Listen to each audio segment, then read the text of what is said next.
ನೋಡೋಣ, ರಾಜ್ಯದಲ್ಲಿ ಸರ್ಕಾರ ಸತ್ತೋಗಿದೆ, ಐಸಿಯು ವರ್ಣಗಿದೆ, ಟೇಕಪ್ ಆಗಿಲ್ಲ. ಸಿದ್ದರಾಮಯ್ಯನವರು 3 ವರ್ಷ ಮುಖ್ಯಮಂತ್ರಿಗಳಾದರು. ಡಿ.ಕೆ. ಶಿವಕುಮಾರ್ ಮುಖ್ಯಮಂತ್ರಿಗಳಾಗಿ 1 ತಿಂಗಳಾಯಿತು. ಒಂದು ರೀತಿ ಆರಂಭ ಶೂರರಂತೆ ಕೆಲವು ಘೋಷಣೆಗಳು ಮಾಡಿದ್ದಾರೆ. ನಾನು ಮುಖ್ಯಮಂತ್ರಿಗಳಿಗೆ ಒತ್ತಾಯ ಮಾಡ್ತೀನಿ, ಕೇವಲ ಭರವಸೆಗಳು ಘೋಷಣೆ ಆಗಬಾರ್ದು. ನೋಡಿ, ಪ್ರತಿ ದಿವಸ ತಾಲೂಕು ಕಚೇರಿಗಳ ಮುಂದೆ ಇಡೀ ರಾಜ್ಯದಲ್ಲಿ ಸುಮಾರು 18 ಲಕ್ಷ ಫಲಾನುಭವಿಗಳ ಪೆನ್ಷನ್, ಅಜ್ಜ ಅಜ್ಜಿ, ತಂದೆ ತಾಯಿ ಮತ್ತು ಅಂಗವಿಕಲರು ವೇತನ ಬಿಡುಗಡೆ ಆಗಿಲ್ಲ. ಮೊದಲು ಅವ್ರಿಗೆ ಬಿಡುಗಡೆ ಮಾಡಿರಿ. ನಿಮ್ಮ ಸರ್ಕಾರ ಬೊಕ್ಕಸ ಖಾಲಿ ಇದೆ.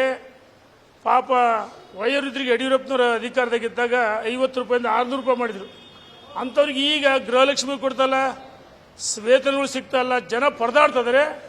ಮೊದಲು ವಯೋವೃದ್ಧರಿಗೆ ನೆರವು ಬರಬೇಕು. ಮತ್ತು ಭಾಳಷ್ಟು ಕಡೆ ಜಿಲ್ಲೆಗಳಲ್ಲಿ ಬರಗಾಲ ಇದೆ, ಬರಗಾಲ ಘೋಷಣೆ ಮಾಡಿರಿ. ರೈತರಿಗೆ ಸಮರ್ಪಕವಾಗಿ ರಸಗೊಬ್ಬರ, ಯೂರಿಯಾ ವಿತರಣೆ ಮಾಡಿ ಅಂತೇಳಿ ನಾನು ಒತ್ತಾಯ ಮಾಡ್ತೀನಿ.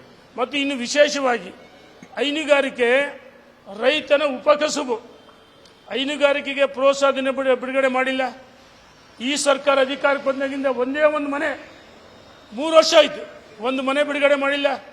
ಅದೇ ನಮ್ಮ ಸರ್ಕಾರ ಇದ್ದಾಗ ಅತಿವೃಷ್ಟಿಯಲ್ಲಿ ಮನೆಯನ್ನು ಕಳ್ಕೊಂಡಿದ್ದವರು ಯಡಿಯೂರಪ್ಪನವರು 5 ಲಕ್ಷ 3 ಲಕ್ಷ ಮನೆ ಕೊಟ್ಟರು. ನನ್ನ ಕ್ಷೇತ್ರದಲ್ಲಿ 5,000 ಮನೆಗಳು ಕೊಟ್ಟಿವಿ, ಸುಮಾರು 200 ಕೋಟಿ ಹಣ ಬಿಡುಗಡೆ ಮಾಡಿಸಿದ್ವಿ.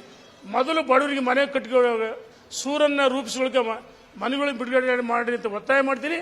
ಇನ್ನು ವಿಧಿವೆಯರು, ವಯೋವೃದ್ಧರು ಪ್ರತಿ ದಿವಸ ತಾಲೂಕು ಕಚೇರಿಗಳೆಲ್ಲ ಅಲ್ದಾಡ್ತಾರೆ ಇಡೀ ರಾಜ್ಯಾದ್ಯಂತ.